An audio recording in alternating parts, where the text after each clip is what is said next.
அப்பா உங்ககிட்ட தான்ப்பா பேசுகிறேன், நான் பேசுறது கேட்குதா உங்களுக்கு?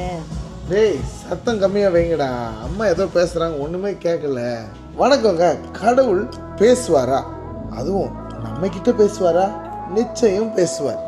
God is a God who speaks. அவருடைய சத்தத்தை நம்ம கேட்கணுன்னா நம்மளை சுற்றி இருக்கிற உலகத்தில் இருக்கிற எல்லா சத்தத்தையும் வால்யூமையும் நம்ம கம்மி பண்ணணுங்க. If you want to hear the voice, you need to lower the noise.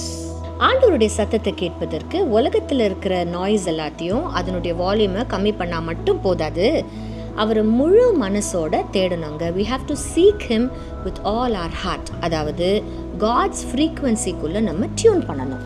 பழைய காலத்து ஆளுங்களுக்கெல்லாம் ரேடியோனா ரொம்ப பிடிக்கும். அந்த ரேடியோவில் ஒரு சேனலை நீங்கள் கேட்கணும்னு சொன்னால் அந்த சேனலுடைய ஃப்ரீக்குவன்சிக்கு கரெக்டாக டியூன் பண்ணாங்கன்னா தான் அந்த சேனலை அவங்க லிசன் பண்ண முடியும். இன்றைக்கி கூட நிறைய ரேடியோ டிவைசஸில் சீக் அப்படிங்கிற ஒரு ஆப்ஷன் கொடுக்கும். அதை நீங்கள் ப்ரெஸ் பண்ணும்பொழுது ஒவ்வொரு ஃப்ரீக்குவன்சியாக மாறிக்கிட்டே இருக்குங்க.